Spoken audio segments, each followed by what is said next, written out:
Hi good morning students, welcome to IIT smart learn. आज मैं आपको जो है केमिस्ट्री का पार्ट 3 लेके आया हूँ। केमिस्ट्री का पहला चैप्टर जो ठोस अवस्था था, इसका 2 पार्ट मैंने आपको कंप्लीट करा दिया है और ये आपका जो है ये तीसरा पार्ट है जो मैं लेके आपके सामने आया हूँ। और तीसरा पार्ट में जो है हम लोग पढ़ेंगे क्रिस्टल के बारे में। ठीक है, तीसरा पार्ट में हम लोग इसके बारे में पढ़ेंगे, तो क्रिस्टल के बारे में पढ़ेंगे। और मैं आपसे ये जानना चाहता हूँ कि जो वीडियो है वो आपको अच्छा लग रहा है या नहीं लग रहा है, तो कमेंट करके ज़रूर आप शेयर करें कि आपको जो वीडियो है वो कैसा लग रहा है। और यदि आपको कोई भी क्वेश्चन में प्रॉब्लम आ रहा है तो आप कमेंट में शेयर करके उसका सॉल्यूशन पा सकते हैं। और आपने हमारे चैनल को सब्सक्राइब नहीं किया है तो सब्सक्राइब ज़रूर कर लें, क्योंकि ये आपके लिए बहुत हेल्पफुल होगा। क्योंकि यहाँ पे जो मैं आपको तैयारी करा रहा हूँ, इससे आप जो है नीट की एग्ज़ाम क्लियर कर सकते हैं, जेई की एग्ज़ाम क्लियर कर सकते हैं और 12th बिहार बोर्ड का भी एग्ज़ाम क्लियर कर सकते हैं, या आप किसी भी बोर्ड से एग्ज़ाम दे रहे हैं 12th की तो आप वो क्लियर कर सकते हैं। तो इसलिए चैनल को आप सब्सक्राइब ज़रूर कर लें। ठीक है, तो चलिए मैं आपको स्टार्ट करता हूँ कि क्रिस्टल क्या है। सबसे पहले मैं इसको परिभाषित कर देता हूँ ताकि आपको बड़ी आसानी से समझ में आ जाए कि क्रिस्टल क्या है। तो क्रिस्टल संरचनात्मक इकाइयों क्रिस्टल जो है संरचनात्मक इकाइयों। अब संरचनात्मक इकाई कौन है? ये हो जाएगा आपका परमाणु, अणु या आयन। संरचनात्मक इकाइयों के व्यवस्थित क्रम में जुड़ने से बनता है। देखिए मैं आपको यहाँ पे क्या समझा रहा हूँ वो समझिए। क्रिस्टल क्या है? तो क्रिस्टल संरचनात्मक इकाइयों को समझने की कोशिश है, ये आपका इम्पोर्टेंट है। संरचनात्मक इकाइयों का मतलब क्या हुआ कि वो जिससे मिलके बना हुआ है। तो कोई भी क्रिस्टल जो बना होता है वो या तो परमाणु से बना हुआ होगा, या अणु से बना हुआ होगा, या आयन से बना होगा। क्योंकि हमने पीछे जो पढ़ा है कि ठोस किससे बना होता है, तो हमने देखा है कि या तो परमाणु से बना है, या अणु से बना है, या आयन से बना है। जब हम क्रिस्टलीय ठोस और अक्रिस्टलीय ठोस के बारे में पढ़े, फिर क्रिस्टलीय ठोस के प्रकार के बारे में पढ़े, तो उसमें ये सारा यही 3 शब्द आया था, या तो परमाणु से बना हुआ है, या अणु से बना हुआ है, या आयन से बना हुआ है। तो क्रिस्टल भी आपका किस चीज़ से बना होगा? तो या तो परमाणु से बना हुआ होगा, या अणु से बना हुआ होगा, या आयन से बना होगा। तो संरचनात्मक इकाई कौन हो जाएगा? तो परमाणु, अणु या आयन हो जाएगा। मतलब कि कोई भी क्रिस्टल जिस चीज़ से मिलके बना हुआ है, तो यहाँ ये कौन से चीज़ से मिलके बनेगा? तो या तो परमाणु से मिलके बनेगा, या अणु से मिलके बनेगा, या आयन से बनेगा। तो इसके व्यवस्थित क्रम, मतलब कि परमाणु, अणु या आयन अगर व्यवस्थित रूप से आपस में जुड़ता है तो क्रिस्टल बनता है। बात समझ आ रही है कि कहा क्रिस्टल क्या है? तो क्रिस्टल संरचनात्मक इकाइयों के व्यवस्थित क्रम में जुड़ने से बनता है। अब ये संरचनात्मक इकाई कौन है? या तो परमाणु है, या अणु है, या आयन है। मतलब इन तीनों में से किसी के भी जब व्यवस्थित क्रम में जोड़ेंगे तो जो बनेगा वो हमारा क्या बनेगा? क्रिस्टल। जैसे मैंने आपको एग्जाम्पल में भी समझाया था कि अगर आप दीवार बनाते हैं तो दीवार किस चीज़ से बना होता है? ईंट से। तो ईंट जो है अगर उसको हम व्यवस्थित क्रम में रखेंगे, मतलब ईंट के ऊपर ईंट अच्छे से सजा के रखते हैं, व्यवस्थित क्रम में रखते हैं, तो दीवार बनता है। तो उसी तरीके से परमाणु और अणु, अगर मान लीजिए कि ये आपका अणु है, इस तरीके से व्यवस्थित नहीं है तो ये ठोस नहीं है। लेकिन जैसे ही इसको हम व्यवस्थित क्रम में करते हैं, हम इसको इस तरीके से व्यवस्थित क्रम में कर सकते हैं।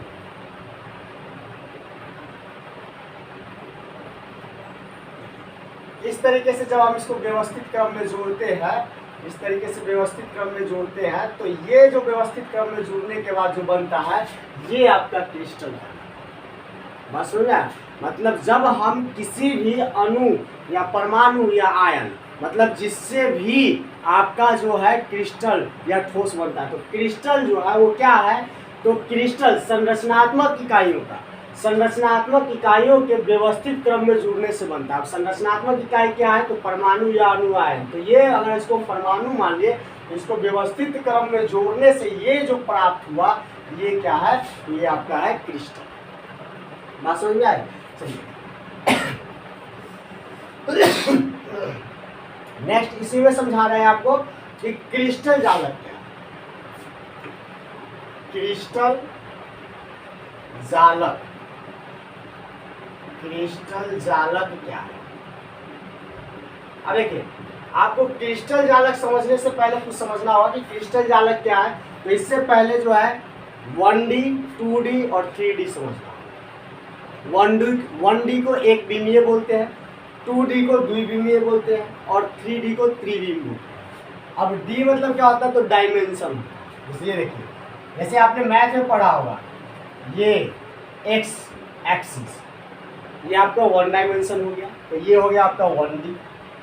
अब जैसे इस पे हम y एक्सिस डालते हैं, ये y एक्सिस मैथ में पढ़ा है ना आपने ग्राफ में, तो जैसे ही y एक्सिस आ गया तो अब एक डी ए हो गया, तो एक और एक जैसे ही मिला तो ये क्या डी हो गया, तो 2D हो गया, मतलब 2 डायमेंशन वाला हो गया। और जैसे ही इसको इधर से खींचते हैं तो ये z, तो ये अब कितना विमीय हो गया, तो 3D हो गया।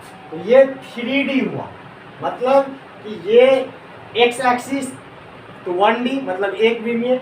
जैसे इस पर मैंने y एक्सिस खींच दिया तो ये हो गया 2 मिलके द्विविमीय या 2D इंग्लिश में से 2D को बोलते हैं, 2D से होता है डायमेंशन, ठीक है। और ये तीसरा जो मिला ये z, तो अब ये तीनों मिलके हो गया 3D। और 3D को हिंदी में बोलते हैं त्रिविम। क्या बोलते हैं, तो त्रिविम बोलते हैं। अब ये समझ में आ गया, तब हम यहाँ पे क्रिस्टल जालक को समझ सकते हैं। क्रिस्टल जालक क्या है वो अब आप समझ सकते हैं। क्रिस्टल जालक क्या है, तो किसी क्रिस्टल ठोस में, किसी क्रिस्टल ठोस में, किसी क्रिस्टल ठोस में अवयवी कणों की, अवयवी कणों की त्रिविम, अवयवी कणों की त्रिविम में नियमित व्यवस्था, नियमित त्रिविम में नियमित व्यवस्था को क्रिस्टल जालक, क्रिस्टल जालक। देखिए बात समझिए, अगर ये जो अणु परमाणु आयन है ये सिर्फ व्यवस्थित क्रम में है तो यह क्रिस्टल है। और अगर यही अणु परमाणु 3D मतलब त्रिविम में व्यवस्थित हो गया तो ये क्या हो जाएगा, क्रिस्टल जालक हो जाएगा। यहाँ भी इसने क्या कहा कि किसी क्रिस्टल ठोस में अवयवी कण, अवयवी कण का मतलब क्या हुआ, जिससे वो बना हुआ है। और ये संरचनात्मक इकाई का भी मतलब क्या हुआ, जिससे वो बना हुआ है। तो जिससे वो बना हुआ है तो सिर्फ वो व्यवस्थित क्रम में है, मतलब कि 2D में है या 1D में है ये पता नहीं चल रहा है। यहाँ क्या कर रहा है कि अगर अणु परमाणु ये आयन, मतलब कि अणु हो या परमाणु हो या आयन हो, वो सिर्फ व्यवस्थित क्रम में है तो वो हो गया आपका क्रिस्टल। और जैसे ये त्रिविम व्यवस्थित क्रम में, मतलब कि 3D में व्यवस्थित है, बात समझिए, यहाँ सिर्फ व्यवस्थित क्रम में है तो ये हो गया क्रिस्टल। और यही चीज 3D में व्यवस्थित है तो हो गया क्रिस्टल जाल। बात समझ में आ रही है? जैसे कि मैं यहाँ पे आपको समझा रहा हूँ कि क्रिस्टल की संरचनात्मक इकाई, संरचनात्मक इकाई मतलब जिससे वो बना हुआ, मतलब कि आप सिंपल से याद रखिए कि ये बना हुआ किससे है, तो परमाणु अणु और आयन से। अगर परमाणु अणु या आयन को, परमाणु अणु या आयन को सिर्फ हम व्यवस्थित करते हैं, इस तरीके से मान लीजिए कि हम इसको व्यवस्थित करते हैं, तो हमने इसको क्या किया, सिर्फ व्यवस्थित किया, तो ये व्यवस्थित किए तो ये हो गया क्रिस्टल, ये हो गया आपका क्रिस्टल। अब इसी को 3D में करते हैं व्यवस्थित, ये देखिए ये है ना। अब इसको 3D में व्यवस्थित करने के लिए तो मुझे घन बनाना होगा, जिससे आप बहुत अच्छे से समझ जाएंगे। देखिए मैं घन बना के फिर आपको समझाऊंगा।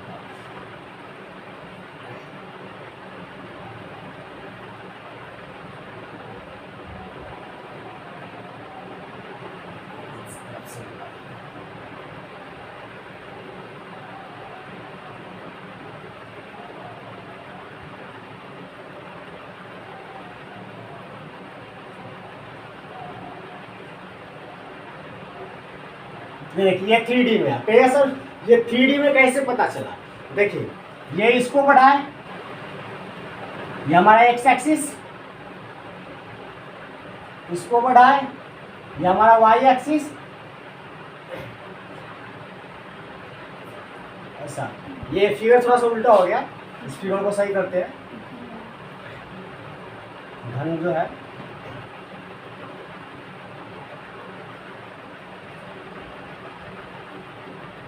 इधर से शो करेंगे तो ये दिख जाएगा।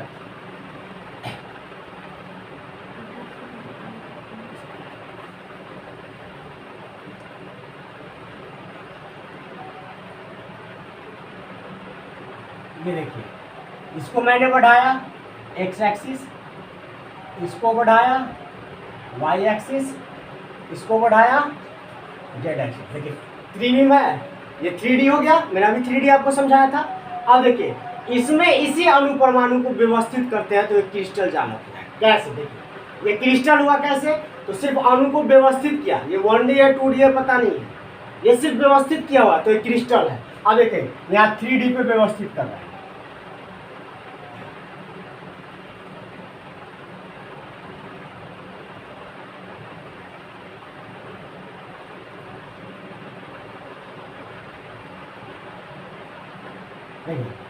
ये 3D में व्यवस्थित किए। अब ये जो अणु का व्यवस्था हुआ तो इस तरीके जैसे हमने अणु को व्यवस्थित किया तो किस पे किया? 3D पे।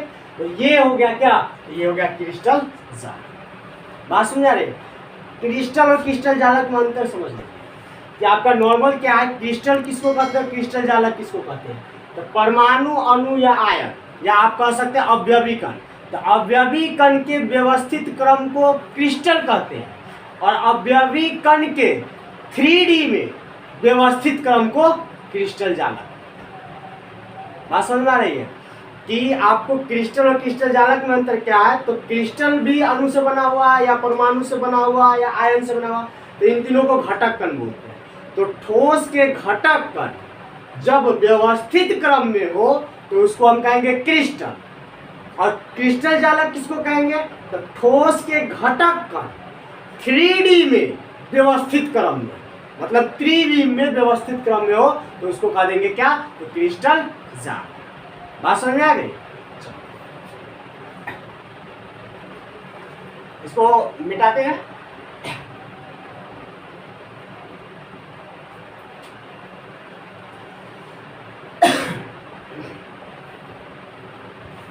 चलिए अब जो है, अब आपको मैं बता रहा हूं पैरामीटर। ठीक है, पैरामीटर बताते हैं, फिर इकाई। पहले एकक कोष्ठिका पढ़ते हैं कि एकक कोष्ठिका क्या है। एकक कोष्ठिका, और एकक कोष्ठिका का ही दूसरा नाम है इकाई से। इकाई से देखिए एकक कोष्ठिका या इकाई से किसको कहते हैं समझिए। ध्यान दीजिएगा कि मैंने अभी आपको क्या समझाया था कि एक दीवार है, तो दीवार को अगर मान लीजिए कि दीवार किससे बना हुआ है? ईंट से। तो अगर हम ईंट को अणु मान लेते हैं, जैसे ठोस किससे बना हुआ है? अणु से। ठोस दीवार, अणु ईंट। बात समझ आ रही है? मतलब कि आप ये ठोस बनाना है तो ठोस बना किससे? अणु, परमाणु या आयन से। उसी तरीके से ये ठोस की जगह आ गया दीवार, तो ये दीवार किससे बना हुआ है? तो ईंट से। तो अगर हम अणु को व्यवस्थित क्रम में रखते हैं तो ये क्या बन गया? ठोस या क्रिस्टल बन गया ना। और उसी तरीके से ईंट को व्यवस्थित क्रम में रखेंगे तो क्या बन गया? दीवार। ठीक है, तो इस दीवार को बनाने के लिए हमको क्या करना पड़ा? तो ईंट को बार बार दोहराना पड़ा। जैसे एक ईंट के ऊपर दूसरा ईंट, दूसरा ईंट के ऊपर तीसरा ईंट, तीसरा ईंट के ऊपर चौथा ईंट, चौथा ईंट के ऊपर पांचवा ईंट। मतलब हम ईंट को क्या कर रहे हैं? बार दोहरा रहे हैं ना। उसी तरीके से पूरे दीवार में जिस तरीके से कि ईंट को बार दोहराने से दीवार बना, तो ईंट जो हो गया वो इकाई से। तो उसी तरीके से एकक कोष्ठिका कौन हो जाएगा? तो क्रिस्टल में जिस भाग को बार दोहराने से, क्रिस्टल में जिस भाग को बार दोहराने से क्रिस्टल जालक का निर्माण होता है उसको क्या कहेंगे? तो उसको कहेंगे एकक कोष्ठिका। जैसे सपोज कीजिए, एग्जाम्पल समझिए, जैसे ये मेरा ईंट था, है ना। अब इसको हमने फिर ईंट को दोहराया, फिर ईंट को दोहराया, फिर ईंट को दोहराया, अब फिर यहाँ ईंट को दोहरा रहे हैं, दोहरा रहे हैं ना, ये ईंट को दोबारा दोहरा रहे हैं।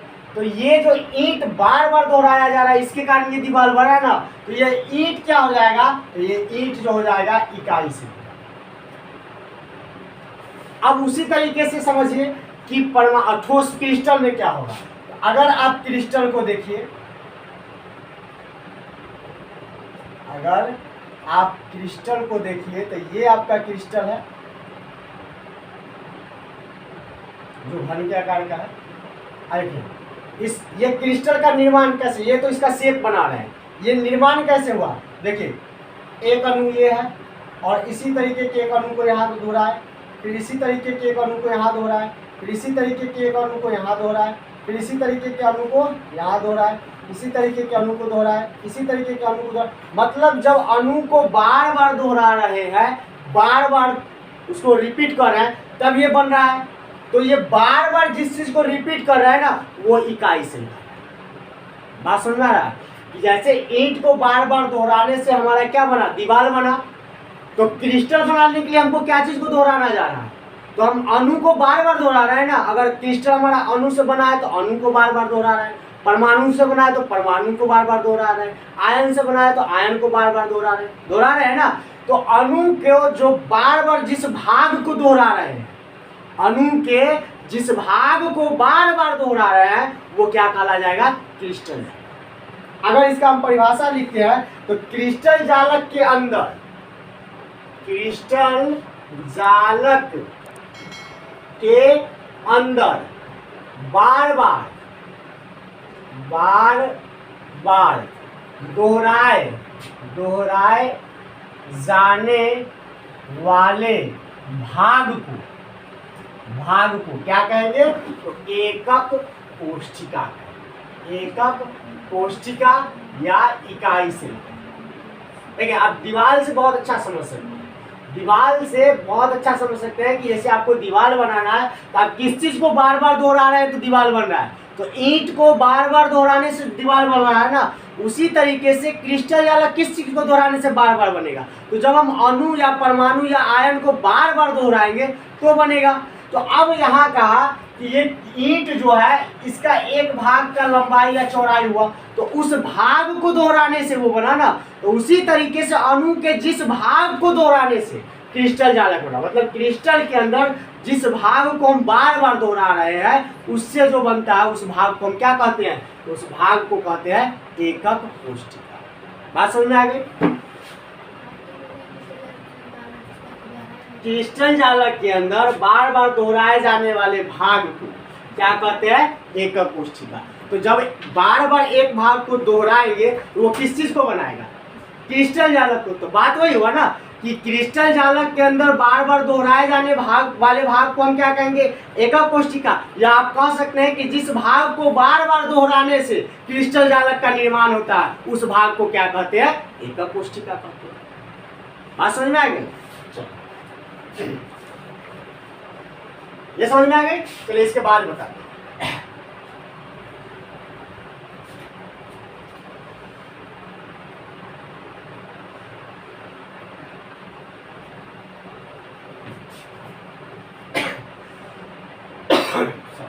अब जो है पैरामीटर नहीं पैरामीटर। देखिए पैरामीटर किसको कहते हैं, तो इसमें जो है आपको तीन चीज समझना है। वही जो एक्स अक्ष समझाए थे वही करना है। ये अगर आपका एक्स अक्ष हो गया, ये आपका वाई अक्ष हो गया और ये आपका जेड अक्ष हो गया। देखिए ये तीनों अक्ष को समझना है। इसी तीनों अक्ष के बीच में जो हमको पैरामीटर निकालना है, तो कैसे निकालेंगे पैरामीटर। तो पैरामीटर निकालने के लिए जैसे हम इसको चाहते हैं कि आप इसमें समझिए, घन में समझिए। पहले मैं यहाँ पे आपको बताया था, देखिए इसके बीच में कोई कोण बनेगा, फिर इसके बीच में कोई कोण बनेगा, फिर इसके बीच में कोई कोण बनेगा। तो ये कोण बन रहा है ना। अगर मान लीजिए कि हम इसको ए मानते हैं, इसको बी मानते हैं और इसको सी मानते हैं, तो यहाँ पे अक्ष कोण हो जाएगा।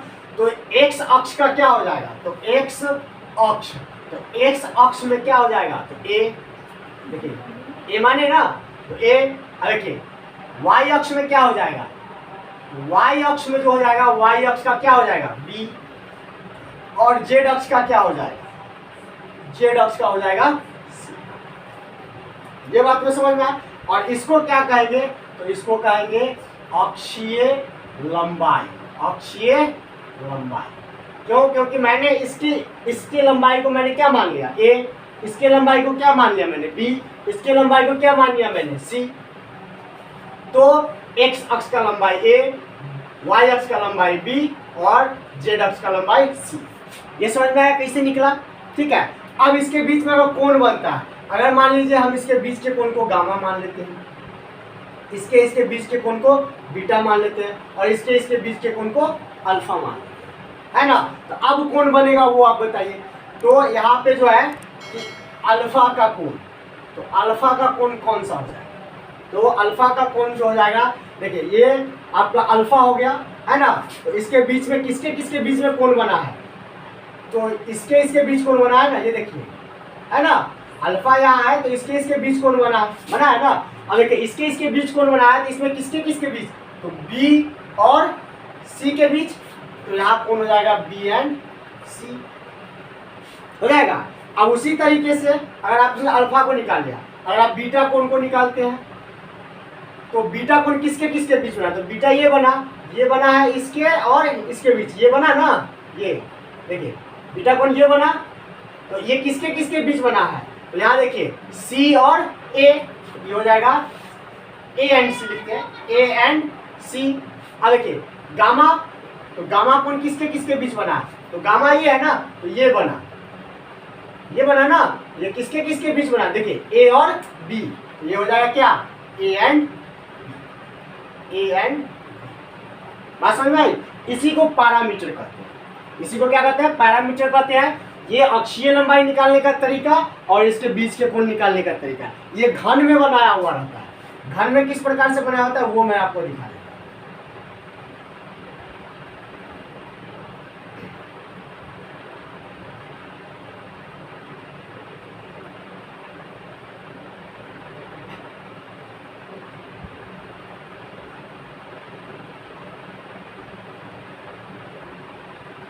ये घन हो गया।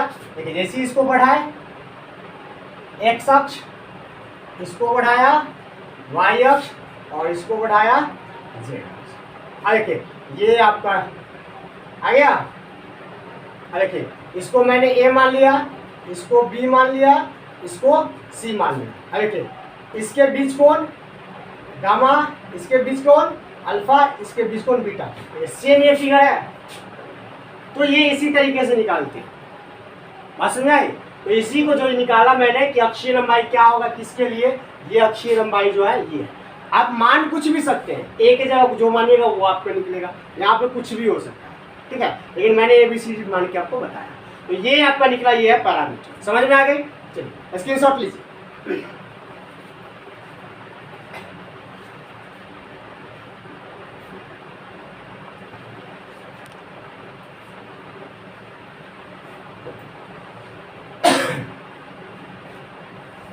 देखिए अभी मैंने आपको एकक कोष्ठिका के बारे में बताया था। एकक कोष्ठिका, एकक कोष्ठिका या इकाई से,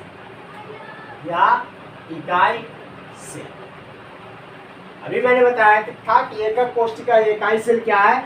तो किसी भी क्रिस्टल जालक के अंदर बार बार दोहराए जाने वाले भाग को हम क्या कहते हैं, एकक कोष्ठिका या इकाई सेल कहते हैं। अब एकक कोष्ठिका या इकाई सेल के कितने प्रकार हैं, एकक कोष्ठिका या इकाई सेल के प्रकार। तो ये जो होते हैं आपके दो प्रकार। एकक कोष्ठिका या इकाई सेल का कितना प्रकार होता है, तो दो प्रकार होता है। आद्य एकक कोष्ठिका, आद्य एकक कोष्ठिका, या इसी का दूसरा नाम क्या है, तो सरल एकक कोष्ठिका, सरल एकक कोष्ठिका। बात समझ आ रही है। अब दूसरा कौन है, तो दूसरा है केंद्रित एकक कोशिका, केंद्रित एकक कोशिका, केंद्रित एकक कोशिका। अब केंद्रित एकक कोशिका जो है इसका जो है कितना भाग है, तो इसका जो है आपका 3 भाग। केंद्रित एकक कोशिका का कितना भाग है, तो केंद्रित एकक कोशिका का 3 भाग है। अंतः केंद्रित एकक कोशिका, दूसरा जो है वो है फलक केंद्रित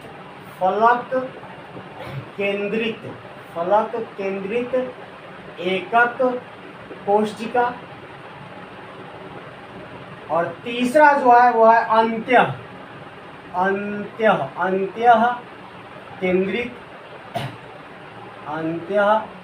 केंद्रित एकक कोशिका। ठीक है, हम सबके बारे में अभी पढ़ेंगे। ठीक है, ये ध्यान रखना क्या कि इकाई सेल या एकक कोशिका के 2 प्रकार होते हैं, आद्य एकक कोशिका या सरल एकक कोशिका। इसी का आद्य एकक कोशिका या सरल एकक कोशिका नाम है। और दूसरा है केंद्रित एकक कोशिका। केंद्रित एकक कोशिका का 3 प्रकार, अंतर केंद्रित एकक कोशिका, फलक केंद्रित एकक कोशिका और अंत्य केंद्रित एकक कोशिका। बात समझ में आ गई? अब देखिए इसको समझाते हैं, आपको ध्यान से समझने की कोशिश की। ये अंतर एकक आद्य एकक कोशिका को समझा रहे हैं, फिर इधर बाद में हम समझाएंगे। पहले आप इसको समझ कि आद्य एकक कोशिका क्या होता है। तो फिगर से पहले समझने की कोशिश कीजिएगा और फिर हम इसको कंप्लीट करेंगे।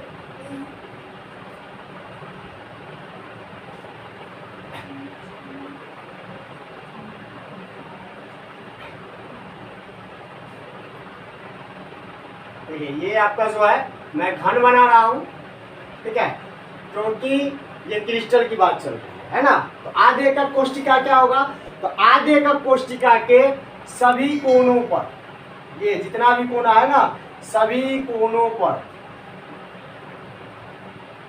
कौन होगा, तो सभी कोनों पर जो है परमाणु उपस्थित होगा। मतलब कि अगर आप इसका परिभाषा लिखते हैं तो वैसा क्रिस्टल हाँ, जिसके सभी कोनों पर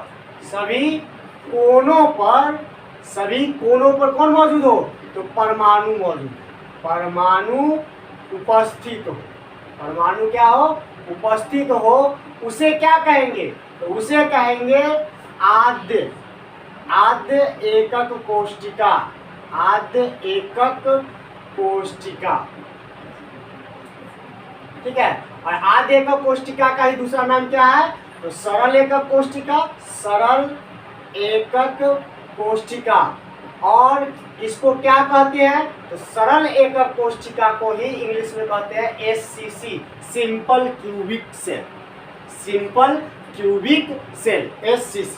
ठीक है, तो इसमें हुआ क्या, तो इसमें परमाणु की संख्या कितना हो गया, तो पूरे क्रिस्टल में परमाणु की संख्या, पूरे क्रिस्टल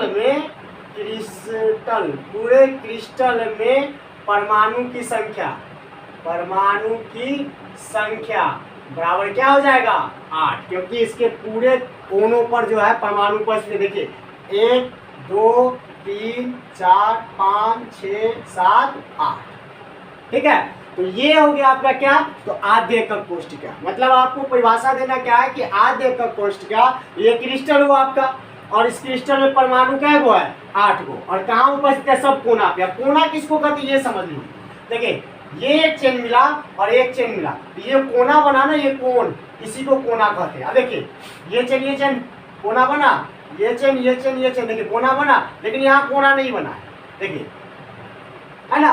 तो सभी कोनों पर, मतलब कि जितना भी कोना है उस सभी कोनों पर क्या होगा, तो परमाणु उपस्थित होगा। उसको क्या कहेंगे, तो उसको कहेंगे आद्य एकक कोशिका या सरल एकक कोशिका, और इसी को इंग्लिश में कहते हैं SCC, सिंपल क्यूबिक सेल। परिभाषा भी मैंने वही लिखा, वैसा क्रिस्टल जिसके सभी कोनों पर परमाणु उपस्थित हो उसे आद्य एकक कोष्ठिका कहेंगे या सरल एकक कोष्ठिका कहेंगे। और इसके क्रिस्टल में कुल परमाणु की संख्या कितनी होगी, तो कुल परमाणु की संख्या 1 होगी। लेकिन अगर यहाँ पे पूछता है कि आद्य एकक कोष्ठिका में, आद्य एकक कोष्ठिका में, कोष्ठिका में परमाणु की संख्या, तो यहाँ पे जो परमाणु की संख्या हो जाएगी वो 1 हो जाएगी। कैसे होगी वो मैं आपको निकाल के बताऊँ। मतलब कि इसके एक इकाई से, मतलब एक से, यहाँ क्या कहा, आद्य एकक कोष्ठिका, एकक कोष्ठिका मतलब क्या हुआ, इकाई से। और ये पूरा क्रिस्टल किससे बना हुआ, तो इकाई सेल के बार बार दोहराने से। तो बार बार दोहराने से बना हुआ है, मतलब ये पूरा क्रिस्टल है। तो पूरे क्रिस्टल में परमाणु की संख्या जो है वो है 8। पूरे क्रिस्टल में परमाणु की संख्या 8, लेकिन इसके एक सेल में, मतलब एक भाग में परमाणु की संख्या कितना, तो 1। कैसे निकलेगा वो मैं अभी आपको निकाल के, ठीक है। चलिए पहले सिर्फ इसको पढ़ते हैं, पहले इसको पढ़ लेते हैं, फिर सबको पढ़ लेते हैं, फिर वो कैसे निकलेगा अभी हम निकाल के आपको बता रहे हैं, ठीक है। चलिए इसका स्क्रीनशॉट लीजिए।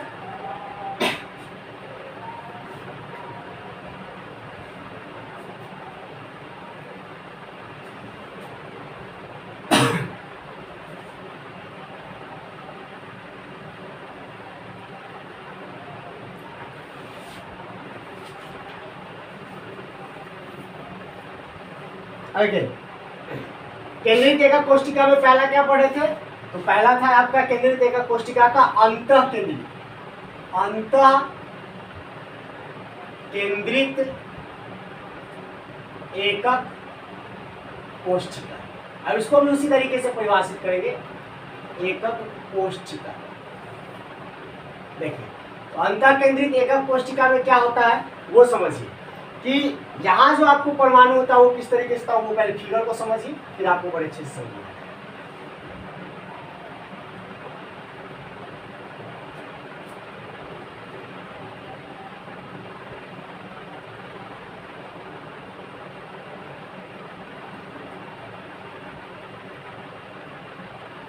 देखिए इसमें क्या होगा, तो इसमें जो है आपका सभी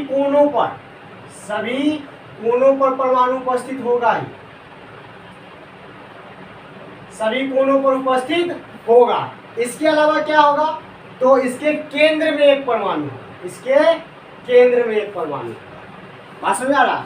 तो अब अंतः केंद्रित एकक कोष्ठिका का परिभाषा क्या हो जाएगा, तो वैसा क्रिस्टल या वैसा ठोस भी कर सकते हैं, क्योंकि क्रिस्टल क्या होता है, ठोस ही होता है ना, तो आप ठोस भी लिख सकते हैं। याद रखिए कि वैसा क्रिस्टल जिसके सभी कोनों पर परमाणु हो और उसके केंद्र में एक परमाणु हो, उसे क्या कहेंगे, एक परमाणु हो, उसे क्या कहेंगे, तो उसे कहेंगे अंतः केंद्रित एकक कोष्ठिका, उसे अंतः केंद्रित एकक कोष्ठिका कहेंगे। अरे बात समझिए कि फिगर से ही परिभाषा निकल रहा है, परिभाषा को रटने की जरूरत नहीं है। परिभाषा मैं किस चीज से निकाल के दे रहा हूँ, फिगर से निकाल के दे रहा हूँ। बस आपको फिगर में ध्यान रखना है कि सिंपल क्यूबिक सेल जो पीछे आप पढ़े थे, एकक कोष्ठिका, तो आद्य एकक कोष्ठिका, तो आद्य एकक कोष्ठिका में क्या होता था कि परमाणु सिर्फ कोनों पर उपस्थित रहता है। अब देखिए अंतः केंद्रित में क्या होगा कि कोनों पर तो उपस्थित रहेगा ही, प्लस वो किस में रहेगा, तो केंद्र में रहेगा। मतलब इसमें परमाणु की संख्या कितना हो जाएगा, तो 8 और 1 9। मतलब कि आपका अंतः केंद्रित एकक कोष्ठिका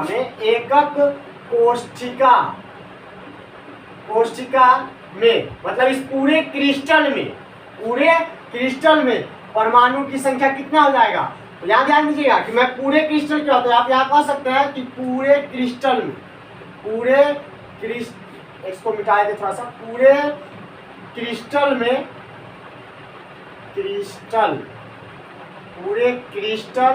में केंद्रित एकक कोष्ठिका में परमाणु की संख्या, तो पूरे में परमाणु की संख्या कितना हो जाएगा? तो परमाणु की संख्या हो जाएगा 9। परमाणु की संख्या कितना हो जाएगा? 9। मैं इसको निकाल के आपको दिखाऊंगा कि एक सेल में कितना होगा। तो एक सेल में इसका जो होता है वो मैं आपको निकाल के दिखाऊंगा, ठीक है। ये समझ में आ गई? अंतर एकक केंद्रित समझ में आ गया। और इसी का इंग्लिश में इसको कहते हैं BCC, body cubic cell. BCC body cubic cell, ठीक है। इसको आप स्क्रीनशॉट लीजिए।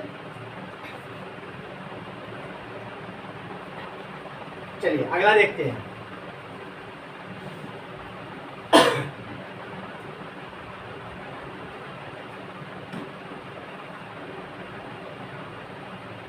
अगला क्या है?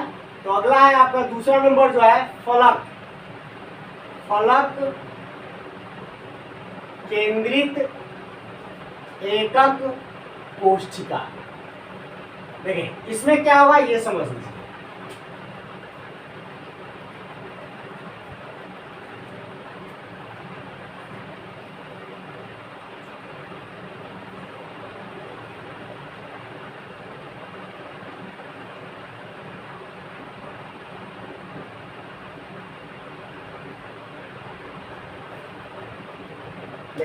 इसमें भी जो है कोनों पर परमाणु की संख्या तो होगी ही होगी, तो इस पे भी कोनों पे परमाणु की संख्या होगी।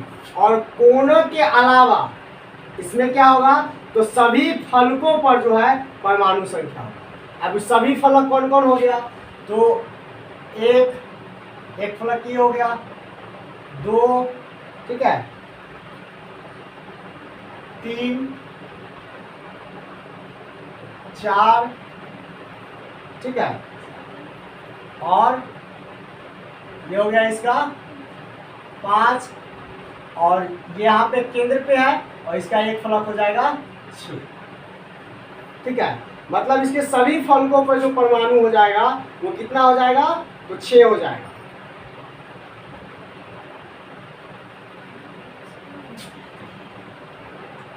छह हो जाएगा, इसका एक फलक इसका और एक फलक इसका, ठीक है। तो 6 हो जाएगा। देखिए 1 2 3 4 5 6, तो इसके फलक पे कितना हो जाएगा? 6 हो जाएगा। अब ऐसा ये दो कहाँ से आते हैं? एक फलक, देखिए इसका एक फलक इस तरफ होगा और एक फलक इस तरफ होगा, जो आपको नहीं दिख रहा होगा। तो ये जो हो गया 6 हो गया, तो टोटल कितना हो गया फलक पर? 6। तो परिभाषा क्या हो जाएगा? तो परिभाषा हो जाएगा कि वैसा क्रिस्टल जिसके सभी कोनों पर परमाणु संख्या हो, परमाणु उपस्थित हो, और उसके फलक पर एक एक परमाणु उपस्थित, उसके सभी फलक पर एक एक परमाणु उपस्थित। तो लिखेंगे वैसा क्रिस्टल जिसके कोनों पर परमाणु उपस्थित हो और उसके सभी फलकों पर एक एक परमाणु उपस्थित, एक एक परमाणु उपस्थित हो। बात समझ आ रही है? अब जैसे ही सभी फलकों पर परमाणु उपस्थित हो तो परमाणु का संख्या कितना हो जाएगा? तो 8 और 6 14, तो टोटल हो जाएगा। तो कुल पूरे उपस्थित हो उसे, पहले यहाँ पे लिखे थे परिभाषा, उसे फलक केंद्रित एकक कोष्ठिका कहेंगे।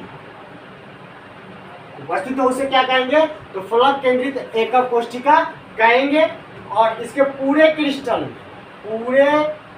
क्रिस्टल में परमाणु की संख्या, तो पूरे क्रिस्टल में परमाणु की संख्या कितना हो जाएगा? 14। बात समझ में आ रही है? 14 कैसे? 1 2 3 4 5 6 7 8, देखिए 1 2 3 4 5 6 7 8 9 10 11 12 13 14, टोटल कितना हो गया? 14 हो गया। ठीक है,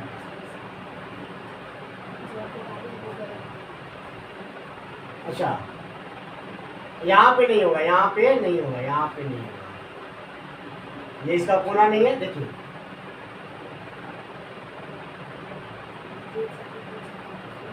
4 4 8, हाँ देखिए 1 2 3 4 5 6 7 8, देखिए 8 हो गया, 9 10 11 12 13 14, ये हो गया आपका। ये यहाँ पे नहीं होगा परमाणु, क्योंकि यहाँ पे कोना तो है ही नहीं। ठीक है, तो ये जो हो गया आपका, ये हो गया फलक केंद्रित। बात समझ में आई? चलिए इसको स्क्रीनशॉट लीजिए, फिर आगे बताता हूँ।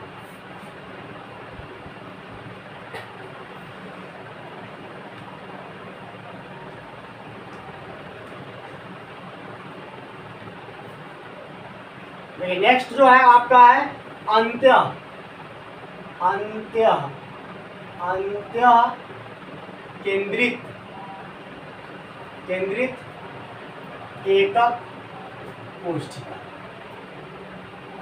इसको ECC बोलते हैं, एंडिंग क्यूबिक सेल। ठीक है, इसमें क्या होता है वो समझिए। तो इसमें जो होता है,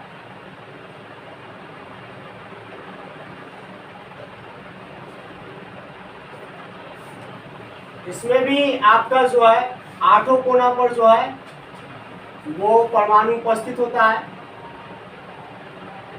ठीक है, 1 2 3 4 5 6 7 8, 8 कोना पर ये उपस्थित है। इसके अलावा इसके किसी भी एक फलक के अपोजिट दूसरे फलक, मतलब एक फलक है तो उसके विपरीत फलक पे जो है परमाणु उपस्थित होता है। अगर मान लीजिए यहाँ पे इस फलक पे लेते हैं परमाणु, तो इसका विपरीत कौन हो जाएगा? ऊपर वाला हो जाएगा। तो एक परमाणु इसके फलक पे उपस्थित रहेगा, तो एक इसके विपरीत फलक पे उपस्थित रहेगा। अगर मान लीजिए इस तरफ उपस्थित है तो इसका विपरीत कौन हो जाएगा? ये हो जाएगा इसके।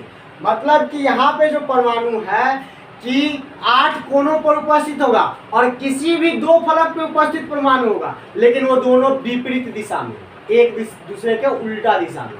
तो परिभाषा क्या हो जाएगा कि वैसा क्रिस्टल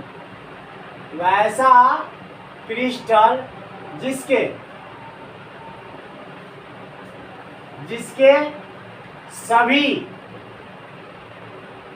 कोनों पर परमाणु उपस्थित हो और किसी दो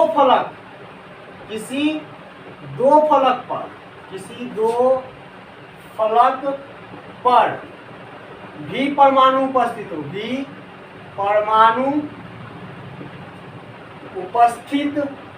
हो, लेकिन फलक एक दूसरे के विपरीत दिशा में हो।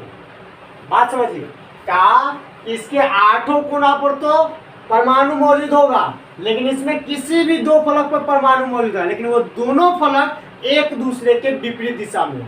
जैसे इस फलक पे है तो इसका विपरीत दिशा ये हो। तो ये जो हो गया, ये आपका कौन सा हो गया? तो ये हो गया अंत्य केंद्रित एकक कोशिका।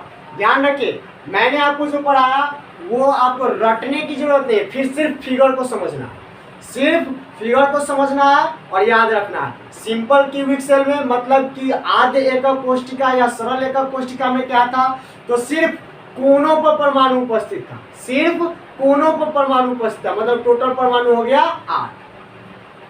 क्रिस्टल में टोटल परमाणु कितना हो गया? 8।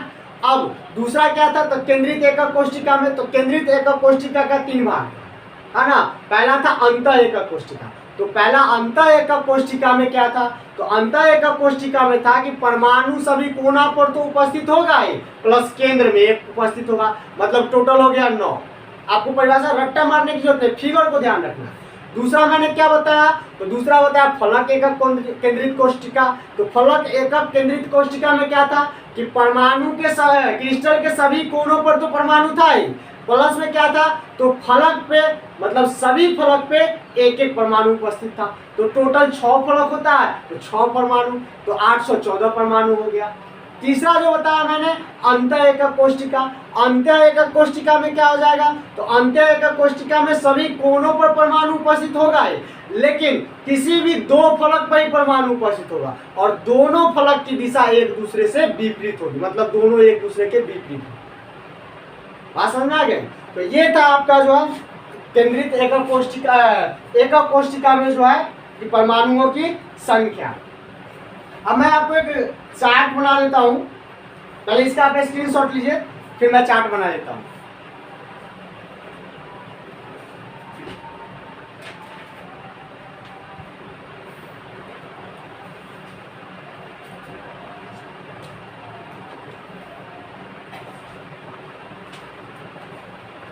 चलिए मैं इसको अब मिटा रहा हूं।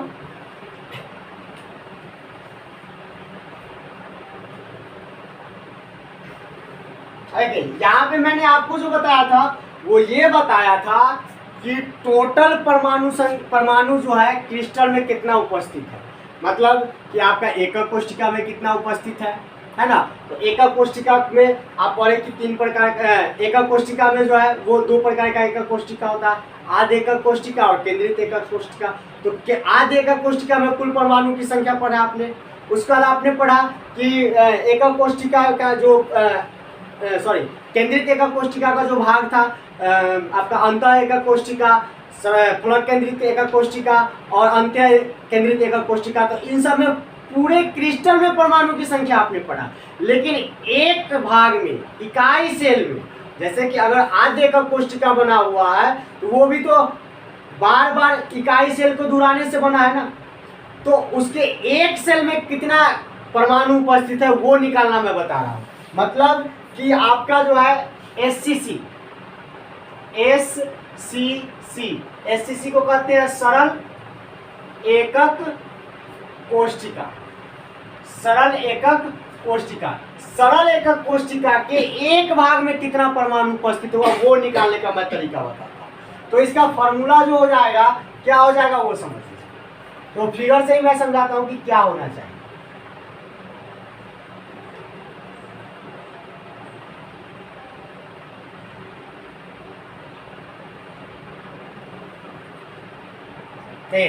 फिगर में क्या था, इसके सभी कोनों पर परमाणु उपस्थित थे। तो इसका फॉर्मूला क्या होना चाहिए, फॉर्मूला होना चाहिए कोनों पर उपस्थित परमाणु की संख्या। तो ये तो जितना टोटल पूरे क्रिस्टल में जितना परमाणु उपस्थित था उसकी संख्या हो गया, और गुणे क्या होना चाहिए, तो इसके एक भाग में क्या परमाणु उपस्थित है। पूरे क्रिस्टल में 8 परमाणु उपस्थित है, तो एक भाग में क्या परमाणु उपस्थित हो जाएगा, 1/8 हो जाएगा ना। हाँ, तो यहाँ पे परमाणु की संख्या क्या निकल जाता है, कोनों पर उपस्थित परमाणु की संख्या।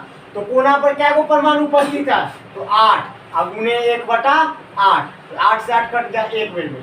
तो एससीसी के इकाई सेल में परमाणु की संख्या कितनी हो जाएगी, 1। और पूछता है कि एससीसी के पूरे क्रिस्टल में परमाणु की संख्या कितना, तो पूरे क्रिस्टल में परमाणु की संख्या 8, पूरे क्रिस्टल में 8 और इकाई सेल में 1। बात समझ में आ रही है। चलिए उसी तरीके से जो है अगर हम इसके लिए निकालते हैं, किसके लिए, तो बीसीसी के लिए। उसी तरीके से किसके लिए निकालते हैं, तो बीसीसी के लिए। तो बीसीसी में हमने क्या पढ़ा था, तो बीसीसी में पढ़ा था, फिगर से ही हम आपको समझाते हैं। देखिए फिगर समझ आइएगा, सारा इसका प्रक्रिया समझ आएगा, और कोई भी चीज रट्टा मारने की जरूरत नहीं होगा, बस आप फिगर बनाइएगा और उसमें से ऑटोमेटिक निकल जाएगा। देखिए इसके भी 8 कोनों पर परमाणु उपस्थित थे, और इसके एक जगह और कहाँ उपस्थित था, तो केंद्र में था ना। तो अगर केंद्र में था तो यहाँ पे क्या हो जाएगा, तो फॉर्मूला हो जाएगा कि पहला तो कोनों पर उपस्थित, तो कोनों पर उपस्थित परमाणु की संख्या, परमाणु की संख्या गुने क्या हो जाएगा, तो यहाँ पे गुने क्या हो जाएगा, तो ये पूरा क्रिस्टल में कोना है, तो इसमें पूरा क्रिस्टल पे उपस्थित संख्या है 8, है ना। तो इसके इकाई से में मतलब एक भाग में क्या हो जाएगा, तो 1/8 हो जाएगा। अब देखिए मैंने तो कोना पर का निकाल दिया कि कोना पर जितना है परमाणु की संख्या, तो उसको फॉर्मूला लिख दिया कि कोनों पर उपस्थित परमाणु की संख्या। उसके बाद कहा इस पूरे क्रिस्टल में 8 गो परमाणु है, तो एक भाग में क्या होगा, तो 1/8। अब एक परमाणु केंद्र में बढ़ा हुआ है, तो प्लस ये केंद्र का परमाणु 1। अब इसका मान निकालिए तो क्या हो जाएगा, तो कोनों पर उपस्थित परमाणु की संख्या देखिए 1 2 3 4 5 6 7 8, तो 8 गुने 1/8 और प्लस ये 1 कौन है, तो केंद्र वाला परमाणु, 8 से 8 कट गया तो बच गया 1 + 1 = 2। अब देखिए अगर आपसे पूछता है कि बीसीसी के पूरे क्रिस्टल में परमाणु की संख्या, तो 8 और 1 9, कोना पर 8 और केंद्र में 1, तो कितना हो गया 9। मतलब बीसीसी के पूरे क्रिस्टल में परमाणु की संख्या 9 और इकाई सेल में परमाणु की संख्या तो 2। बात समझ में आ रही है, पूरे क्रिस्टल में परमाणु की संख्या 9 और इकाई सेल में तो 2। बात समझ में आ गई। चलिए उसको मिटाते हैं, स्क्रीनशॉट ले लीजिए।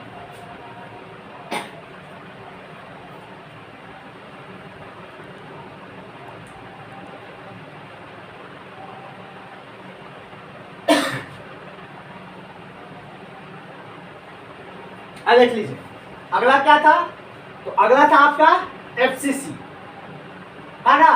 अब एफसीसी में क्या होगा, तो फिगर से ही समझना है, किसी भी चीज को रट्टा मारने की जरूरत नहीं है, बस फिगर से समझिए और आपका हर कुछ यहीं पे क्लियर हो जाए। मैं हमेशा कहता हूं कि आपको रट्टा मारने की जरूरत नहीं है, केमिस्ट्री आपको बहुत अच्छे से समझ में आएगी। मेरे प्रत्येक क्लास को देखिए, अगर आपने पिछले का क्लास नहीं देखा तो पार्ट 1 पार्ट 2 देख लीजिए, पार्ट 3 आपको पूरे तरीके से समझ में आए। और कोई भी प्रॉब्लम है तो कमेंट बॉक्स में शेयर कीजिए, और चैनल पे नया है तो चैनल को सब्सक्राइब जरूर कीजिए, शेयर जरूर कीजिए, ताकि आपके फ्रेंड्स को भी मदद मिल सके। क्योंकि मैं जो यहाँ पे आपको पढ़ा रहा हूँ वो फुल्ली डीपली पढ़ा रहा हूँ। मैं इस मकसद से पढ़ा रहा हूँ कि आपको केमिस्ट्री आना चाहिए, रटने की जरूरत नहीं, समझने की जरूरत। बात समझ में आ रही है। और यदि आप समझ के पढ़ते हैं तो वो लाइफ टाइम होता है, आपको भी अच्छे से पता है। रट के पढ़ते हैं 2 दिन 4 दिन 10 दिन 20 दिन में आप भूल जाते हैं, लेकिन जब समझ के पढ़िएगा ना तो वो पूरे लाइफ आपको याद रहेगा। बात समझ में आ रही है। तो चलिए अब आगे एफसीसी की करते हैं। एफसीसी में क्या होता है, तो मैंने आपको एफसीसी में अभी जस्ट बताया है कि एफसीसी में परमाणु कैसे उपस्थित रहते हैं, उसको याद कीजिए। तो एफसीसी में कोनों पर तो उपस्थित होगा ही होगा, तो सभी कोनों पर उपस्थित होता है। ये देखिए सभी कोनों पर उपस्थित होता है परमाणु। इसके अलावा मैंने क्या बताया है, तो सभी फलक पे, तो 1 फलक 2 फलक 3 फलक 4 फलक, 1 फलक इधर का और 1 फलक इधर का, तो टोटल कितना होगा 6। फॉर्मूला क्या हो जाएगा, तो फॉर्मूला फिर हो जाएगा कि पूरे क्रिस्टल में परमाणु की संख्या, तो कोना पर परमाणु कितना है, तो लिखेंगे कोनों पर उपस्थित परमाणु की संख्या, कोनों पर उपस्थित परमाणु की संख्या गुने, गुने क्या, तो अब इस पूरे क्रिस्टल में जो है वो कोना पर 8 परमाणु उपस्थित था, तो इसके एक भाग में कितना हो जाएगा, तो 1/8 और प्लस कितना हो जाएगा, तो प्लस कितने फलक पर उपस्थित है, तो 6 उपस्थित है फलक पे, 6 उपस्थित है फलक पे, तो सभी फलक पे 6 उपस्थित है, तो एक फलक पे कितना हो जाएगा, तो इसका 2 भाग होता है, फलक का 2 भाग होता है।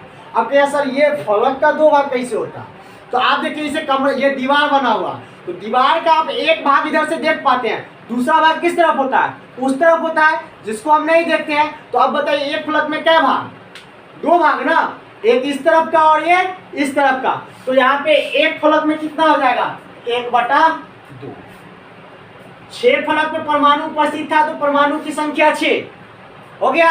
अब एक फलक में कितना परमाणु, तो एक फलक में 1/2। कैसे 1/2, तो एक दीवार है, मान लीजिए ये दीवार है, तो अब ये कमरा है, मान लीजिए कि ये कमरा, जैसे ये कमरा है ना, तो ये कमरा है, तो उसकी एक दीवार को देखिए, तो एक दीवार अगर हम कमरे के अंदर है तो कमरे के अंदर वाले भाग को देख रहे हैं, लेकिन कमरे के दूसरे वाले भाग को देख रहे हैं नहीं। तो यहाँ पे कितना फलक है, एक दीवार का क्या फलक, तो 2 फलक। तो यहाँ पे एक भाग का, एक फलक का कितना भाग, तो 2 भाग, 1/2। अब फॉर्मूला बैठा, कोनों पर उपस्थित परमाणु की संख्या 8, 1/8 प्लस 6 गुने 1/2। 8 से 8 कट गया, 6 से कट गया, 2 तिहाई 6, ये बच गया 1 प्लस 3 में 1 से गुना किए 3, बराबर कितना हो गया 4। बात क्या कर रहा है ये समझ कि आपका जो है एफसीसी के पूरे क्रिस्टल में परमाणु की संख्या तो 8 और 6 14, मतलब पूरे क्रिस्टल में 14 और एक सेल में या इकाई सेल में तो कितना 4। बात समझ में आ गया। चलो स्क्रीनशॉट लीजिए। अब इसी को मैं ग्राफ टाइप में बता ही देता हूं, उसी का स्क्रीनशॉट ले लीजिएगा। देखिए अब मैं इसको ग्राफ रूप में आपको बता देता हूं, जैसे एकक कोष्ठिका या इकाई से, एकक कोष्ठिका या इकाई से, देखिए एकक कोष्ठिका या इकाई से ये हो गया। अब कोनों पर परमाणु संख्या, कोनों पर परमाणु संख्या मतलब कि कोना पर कितना परमाणु उपस्थित है, ठीक है। उसके बाद केंद्र पर परमाणु, केंद्र पर परमाणु, ठीक है, केंद्र पर कितना परमाणु है। उसके बाद फलक पर परमाणु, फलक पर परमाणु, उस यहीं पे लिख देते हैं फलक पर परमाणु। उसके बाद क्या हो जाएगा, तो कुल संख्या, कुल संख्या। अब ये कुल संख्या किसमें, तो इकाई सेल में, इकाई सेल में या एकक कोष्ठिका में, ठीक है। अब पूरे क्रिस्टल में संख्या, पूरे क्रिस्टल में परमाणु संख्या। देखिए इसको मैं ग्राफ टाइप में बना दे रहा हूं। देखिए बीसीसी में पहले एससीसी लेके चलते हैं। एससीसी में कोना पर कितना परमाणु उपस्थित होता था 8, केंद्र पर कितना परमाणु थे, 1 भी नहीं तो 0, फलक पर कितना परमाणु, 1 भी नहीं तो 0। कुल संख्या कहाँ पे थे, इकाई सेल में, इकाई सेल में कितना, तो 1, और पूरे क्रिस्टल में, तो पूरे क्रिस्टल में 8। जो कोना पे उपस्थित है वही आपका पूरे क्रिस्टल में है ना, तो 8। अब देखिए ये आपका हो गया एससीसी में। बीसीसी में क्या होता है, तो कोनों पर परमाणु की संख्या, तो कोना पर परमाणु की संख्या 8, कोना पर परमाणु की संख्या कितना 8, केंद्र में 1, केंद्र में 1 और फलक पर 0। कुल संख्या, तो इकाई सेल में कुल संख्या कितना, तो इकाई में कुल संख्या 2, इकाई में कुल संख्या कितना 2, और पूरे क्रिस्टल में, तो पूरे क्रिस्टल में 8 है 1 9, 8 प्लस 1 बराबर 9। समझ में आ रही है। अब देखिए एफसीसी का तो फिगर आपके सामने ही है। एफसीसी में कोनों पर 8, केंद्र पर, तो केंद्र में कोई नहीं तो 0, फलक पर कितना है 6। कुल संख्या इकाई सेल में कुल संख्या 4, और कुल परमाणु पूरे क्रिस्टल में, तो पूरे क्रिस्टल में 8 6 14, मतलब 8 प्लस 6 बराबर 14। बात समझ में आ गई, बात समझ में आ रही है आपको। चलिए देखिए अगर आपको पूरा तरीका जानना है तो मैंने आपको तरीका एक्सप्लेन कर दिया, शॉर्ट में याद करना है तो शॉर्ट में याद कर लीजिए, ठीक है। यहाँ पे आपको मैं पूरे डीपली तरीके से पढ़ा रहा हूँ, और ध्यान रखिए यहाँ पे आपको अगर अच्छा मार्क्स लाना है या नीट का क्लियरेशन करना है या आपका जेई का तैयारी करना है तो आपको बहुत ज़रूरी है कि आप इसको अच्छे से कंप्लीट कर लें। बात समझ में आ रही है। और चैनल पे नया है तो चैनल को जरूर सब्सक्राइब कर लीजिए, ठीक है, क्योंकि मैं जो भी वीडियो डालूंगा उसका नोटिफिकेशन आपको हमेशा जाता रहेगा। अब जो है मैं अभी इस टॉपिक में आपको मैंने इतना कंप्लीट कराया, नेक्स्ट पार्ट जो होगा उस पार्ट में जो है मैं आपको बीसीसी का एफसीसी का और एससीसी का संकुलन क्षमता निकालना बताऊंगा। संकुलन क्षमता क्या होता है वो भी मैं डिस्कशन करूंगा। तो नेक्स्ट पार्ट का वीडियो कभी भी मिस मत कीजिएगा, और जो वीडियो आपने पीछे मिस कर दिया उसको जरूर देख लीजिए ताकि आपको ये अच्छे से समझ में आए, क्योंकि हर टॉपिक एक अगले टॉपिक से जुड़ा हुआ है। अगर आप पार्ट 1 वीडियो नहीं देखे हैं तो पार्ट 2 समझने में आपको प्रॉब्लम होगा, पार्ट 2 आपने नहीं देखा है तो पार्ट 3 समझने में आपको प्रॉब्लम होगा, और पार्ट 3 नहीं देखिए तो पार्ट 4 समझने में प्रॉब्लम होगा। इसलिए प्रत्येक वीडियो को देखिए और अपने फ्रेंड से जरूर शेयर कीजिए ताकि इसका बेनिफिट उनको भी मिलता रहे। और कोई भी प्रॉब्लम है कमेंट सेक्शन में कमेंट कीजिए, प्रॉब्लम की सॉल्व मैं करूँगा, आपके प्रत्येक प्रॉब्लम का सॉल्व मैं करूँगा। ठीक है, मिलते हैं नेक्स्ट पार्ट में। आज के लिए बस इतना ही, गुड बाय।